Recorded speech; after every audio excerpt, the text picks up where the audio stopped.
वैसे भाभी गई कहाँ है? अपने बाल ब्लोंडे कराने गई है चुड़ैल।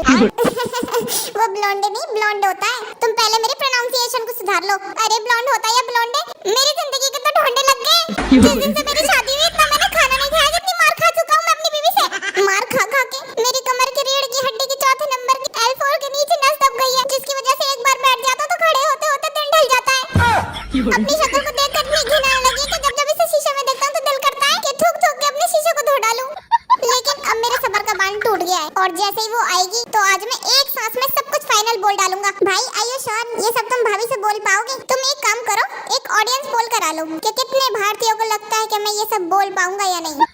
अरे बोल क्यों नहीं पाऊंगा? चलो मान लो मैं नहीं बोल पाया, मेरे अंदर डर की वजह से हिम्मत नहीं हो पाई, मेरे होठों ने उसके सामने खुलने से मना कर दिया, तो मैंने इसलिए सारी बातें पर्चे पे लिख रखी हैं और जैसे ही वो आएगी मैं उसके मुंह पे फेंक के मारूंगा और बोलूंगा कि आ गई तुम? हाँ लेकिन तुम इतनी तेज तेज किससे बात कर रहे थे? अच्छा हॉबी भाई मैं आपसे थोड़ी देर में बात करता हूँ, तुम्हारी भाभी आ गई। ओके भाई ऑल द बेस्ट।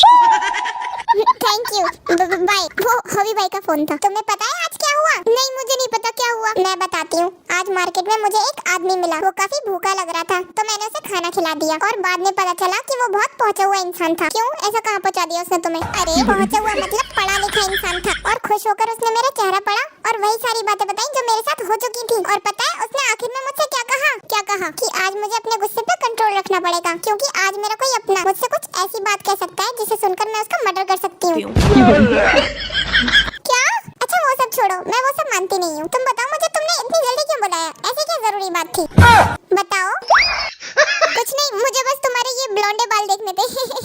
ब्लोंडे नहीं होता, उसे ब्लोंड कहते हैं। हाँ हाँ वही। वैसे तुम्हारे हाथ में ये पेपर कैसा है?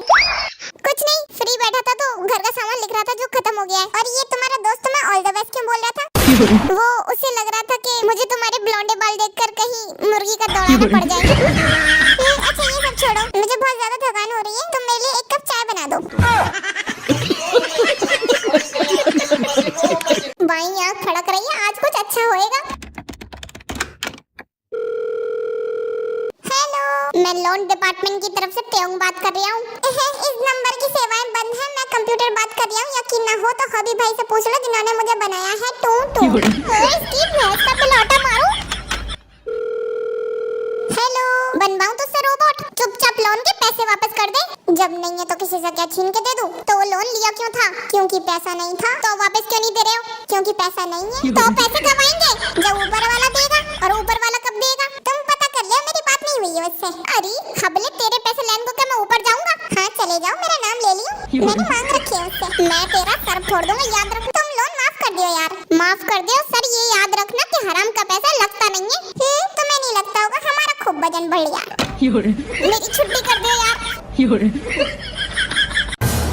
जी बताइए, हम थाने से हैं। कल चोरी हुई थी। हाँ जिमिना के घर हुई थी। कौन है जिमिना? इस घर का मालिक। इस घर का मालिक कौन? मैं। कब से रहते हैं यहाँ पर? जब से शादी हुई है। कब हुई थी तुम्हारी शादी? अरे सर मैं तो कुआरा हूँ, जब से मम्मी पापा की शादी हुई है ना तब से रह रहे हैं इस घर में। अच्छा मम्मी पापा की? अबे तेरे मम्मी पापा कहाँ हैं? आई एम सॉरी भाई साहब, हमें नहीं पता था तुम्हारे मम्मी पापा मर गए। अरे सर मेरे मम्मी पापा नहीं मरे, वो तो ऊपर वाले रूम में है। अबे कैसा पागल लड़का है तू? ये बता क्या क्या चोरी हुआ है तेरे घर में? 10 लाख कैश और 5 किलो सोना। 10 लाख रुपए और 5 किलो सोना, जल्दी लिखो जल्दी।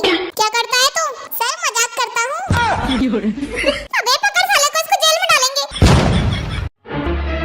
तुमसे मैंने सब्जी लाने को कहा था, लेके क्यों नहीं आए? अरे यार मैं भूल गया था। तुम ना एक नंबर के डोंकी हो डोंकी। अरे यार डोंकी मत बोलो, अब मैं ले आऊंगा ना। मैं तो बोलूंगी तुम डोंकी हो डोंकी हो डोंकी हो। अरे बहू क्या हुआ? मेरे बेटे को डोंकी डोंकी कह रही है। डोंकी का मतलब क्या होता है? अरे बाबूजी डोंकी का मतलब होता है बहुत समझदार आदमी। अच्छा इसका मतलब मेरा बेटा तो बहुत बड़ा डोंकी है। और हाँ बेटा, तेरे घर में कोई डोंकी नहीं है, बस तेरी मम्मी थोड़ी सी डोंकी है। तुम्हें पता है इस घर में सबसे बड़ा डोंकी कौन है? सबसे बड़ा डोंकी मैं हूँ। और आगे से मुझे डोंकी पापा कहना। हाँ ठीक है बाबूजी, आगे से डोंकी पापा कह देंगे। अबे पागल औरत। अबे बेटा कहने दे इसे डोंकी। बहू तू मुझे डोंकी पापा कहकर। लोग खुद ही तो कह रहे हैं कहलवाने को। चुप हो जा। सुनिए। हाँ बोलो। मुझे ना आपकी एक हेल्प चाहिए। वो ना मेरा भाई बहुत परेशान है आजकल। 16,334 रुपए उस पर मेरे। एक चवन्नी नहीं दूंगा अब मैं। अरे बाबा पैसों की परेशानी नहीं है। हाँ तो अब तो तुम शादी के बाद मेरे साथ रहने लगी हो, तो अब कौन सी परेशानी हो गई उसे? उसकी गर्लफ्रेंड ने ना उसे छोड़ने की धमकी दे दी है। बेचारा दीवानों की तरह घूम रहा है, इसलिए प्लीज तुम उसकी गर्लफ्रेंड से बात कर लो, शायद वो तुम्हारी बात मान जाए। अच्छा ये लो बहाने मत करो, मैंने उसकी गर्लफ्रेंड को कॉल मिला दिया, बात कर लो प्लीज उससे। हेलो जीबिना, मैं अपने साले का जीजा बोल रहा हूँ।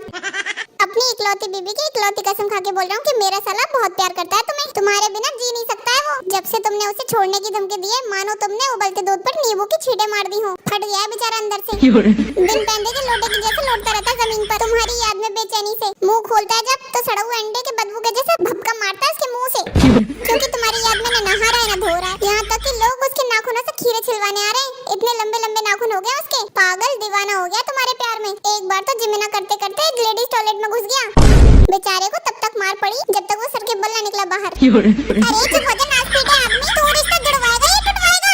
चल फानस लो बताओ, भलाई का तो कोई जमाना ही नहीं है, कलयुग आ गया, घोर कलयुग।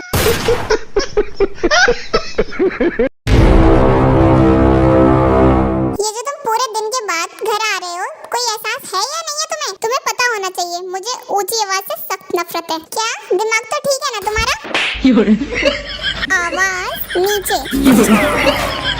मैं जब तक फ्रेश हो रहा हूँ तब तक मेरे लिए कुछ अच्छी सी डिश बना के लेकर आओ। पर मुझे तो खाना बनाना ही नहीं आता। YouTube देखो, किताबें खोलो, I don't care। अच्छा ठीक है, पर ये तो बताओ तुम्हें हुआ क्या है? मेरे जिन दोस्तों को तुम आवारा, निकम्मा और कामचोर समझती थी, उन्हीं दोस्तों ने दिन रात मेहनत करके मुझे जज की डिग्री दिलवाई है, और कल से मैं अदालत में बैठूंगा। And I will make sure कोई भी बीवी अपने पति को नाजायज ना सताए। पर मेरी बात तो सुनो। आवाज नीचे। हेलो भाई, तुझे जो हमने 15,000 रुपए दिलवा के जज की डिग्री दिलवाई थी, वो तो फ्रॉड निकला, वो पैसे लेके भाग गया। अब अपने उन्हीं मेहनती दोस्तों को बुला लो फोन करके, क्योंकि अब तुम्हें हॉस्पिटल जाने में उन्हीं की जरूरत पड़ेगी।